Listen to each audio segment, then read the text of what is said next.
Hi guys, welcome to the Ellis Way TN. Thanks for joining. Please subscribe, like, comment, share, all the good stuff. We really appreciate it. Love all the questions. Send them our way. Don't mind trying to help the best we can the Ellis Way. I'm canning strawberry jalapeno jam today. So I actually bought these strawberries at Walmart because I don't think it's really strawberry season right now, but they looked really good. So we are going to make, and I have jalapenos in, so I've got to figure out something to do with my jalapenos. So we're making strawberry jalapeno jam. We love it. We normally do a jelly version, but we're going to do jam this time. We put it over cream cheese, eat it with crackers. You can put it on a biscuit. You can put it on bread. Totally up to you. Put it on brie.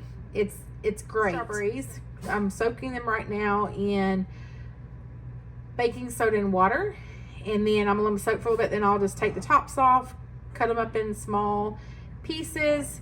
We're gonna put them in a pot, and we're gonna cut up some jalapenos to go with them. We're gonna cook it all together, and then we'll make jam with it. Add the pectin, sugar, all that good stuff. So, but these are our strawberries. Okay, so I have got my strawberries sliced, and I have 8 cups of strawberries, and I added about a cup of jalapenos.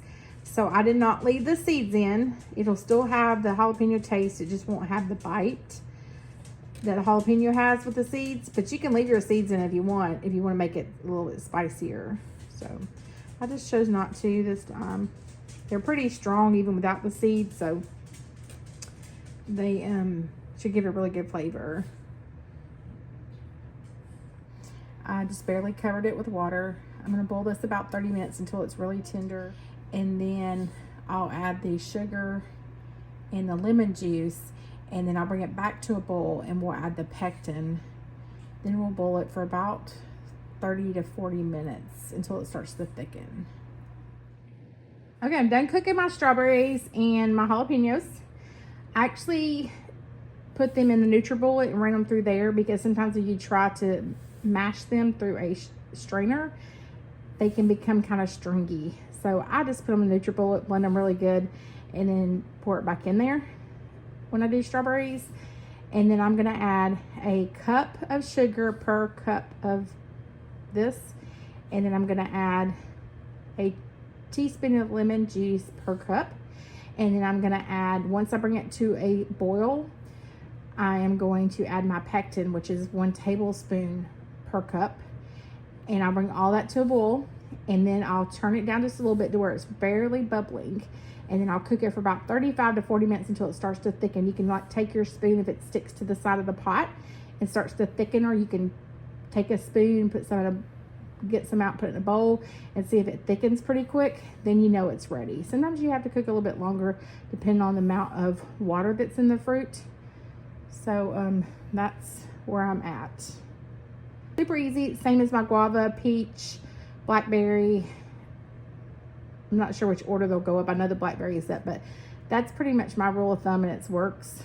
And so I've got my jars getting ready. However, you can put it in the freezer. You can put it in jars and can it.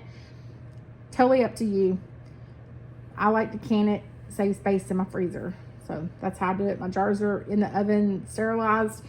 I've got my lids and my rings on the stove, keeping them warm after I sterilize them. I'll pour this hot mixture after it cooks into my jars, and they're ready to go. Okay, bringing this to a rolling boil, and then I'm going to add my pectin. You got a helper, you can add a little bit of time and stir it as you add it. So I'm just going to keep stirring, and then when you see it all dissolve, I'm going to turn it down and let this simmer just where it's barely bubbling when you don't stir it.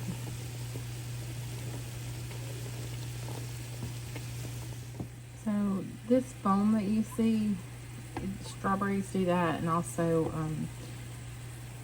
peaches, a few fruits like that. I just take a little bitty strainer and just kind of go over it and pull it off.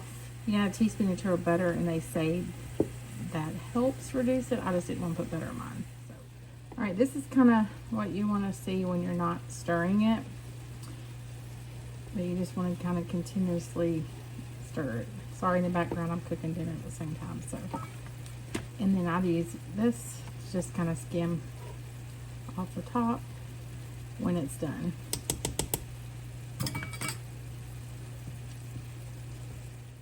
Okay, it's all done. I've already started filling my hot jars, sterilized, and have my lids sterilized, and my rings.